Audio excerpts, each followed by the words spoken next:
you really can't predict, and who could have ever pictured what these months would be like, the months after we've lost a legend. But these are the guys who are stepping forward and really carrying the torch for the Kronk Gym.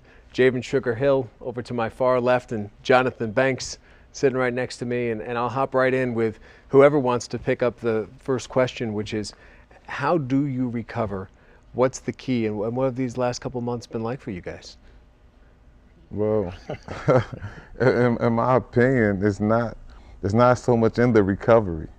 It's in the ability to move forward. Because if you try to recover from losing a legend, a great individual, an icon, then you will find yourself scrambling for scraps all the time. But the ability to move forward, realizing and accepting the fact of what happened, and being able to pick up and just move forward, I think that's the most important part.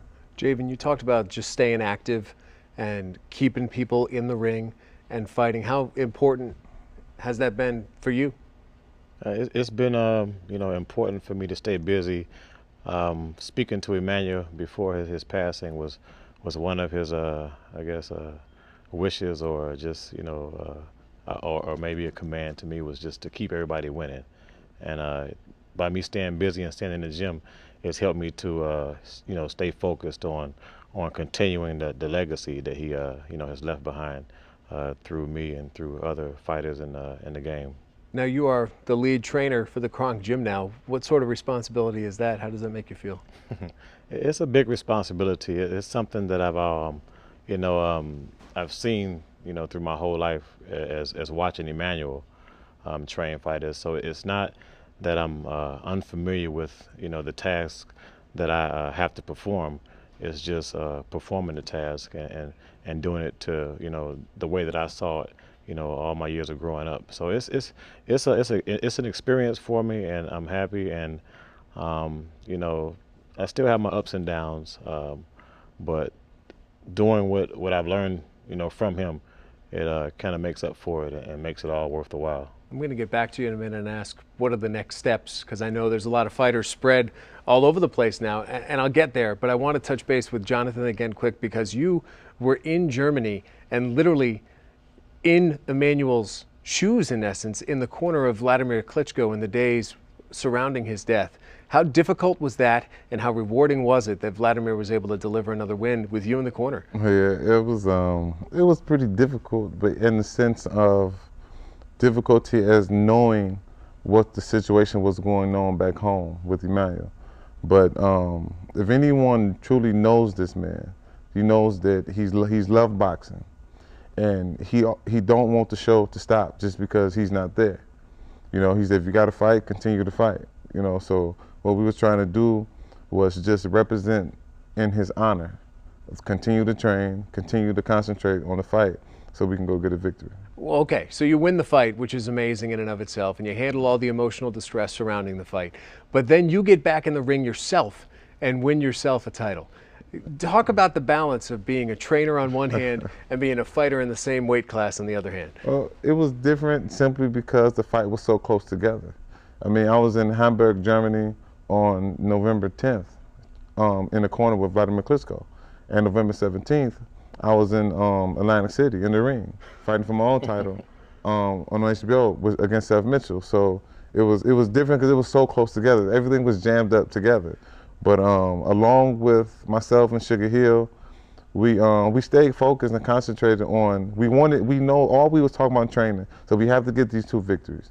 That's the most important. We know this is the last event we have of the year, the last 2 of the year, and I think this will really show not only the world, but it's really show, in other words, ourselves, that we stand focused and that we're doing this. So what's up next? Because basically you've created this monster where everybody's somehow related to one another. Vitaly and Vladimir obviously aren't going to fight each other.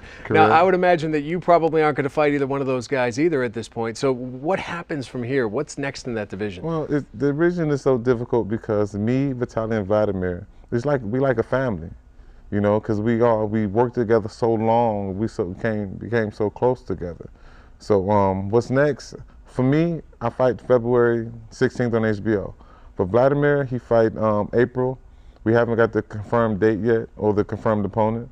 But for Vitaly, matter of fact, me and Vladimir are still waiting to hear from Vitaly. of what he's going to do next. Now, you said you're fighting in February. Confirmed in terms of who you are fighting? I'm fighting February 16th, live on HBO. It's the rematch against Johnathan Banks, myself, and Seth Mitchell. And that's the guy you beat. That's in case the guy you haven't been paying attention. He beat Seth Mitchell for his belt.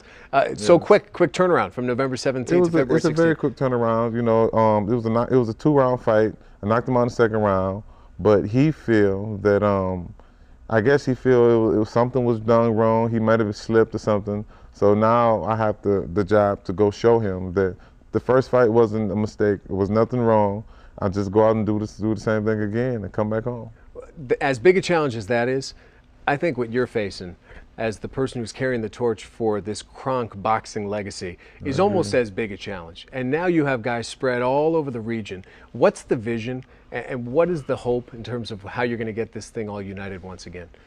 Well, the vision is to bring everyone back together again, as far as the amateurs and the professionals. That's where they're pretty much separated at now. The amateurs are training in different gyms, and all the pros are pretty much in the same, gym where I'm training at right now.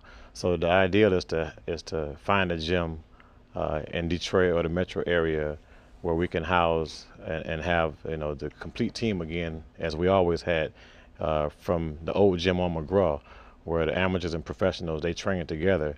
And I think it's always a great asset for the amateurs to train with the professionals and world champions, just so they know that they're around superstars or world champions on a different level than just seeing just the regular face in the neighborhood or just local state people that they come in contact with every day. They're able to travel and communicate and to build relationships with these guys that can carry those guys to the next level and to pass that on to the next generation after that. You talked about it so much. It is a team. I mean, my initial response of when did you start training? Because I've always known you as a fighter. I mean, you both said to me that we all train because that's part of being a team. Yeah, and it all came from Emanuel. He started off him and his brother training. He trained his brother when he was amateur, but Emanuel created a team. He always wanted his team together, and so that's where we learned it from. We would sit around the team. Shaquille saw Emanuel build a team, and that's what he saw. And that's what he basically continued to do, because it's a lot in having a team with you. Good luck to you on February 16th. Good luck to both of you in bringing this thing back together. I got faith, and I know you got a lot of people rooting for you, too. We look forward to it for Detroit. All right, that's Javan Hill and Johnathan Banks.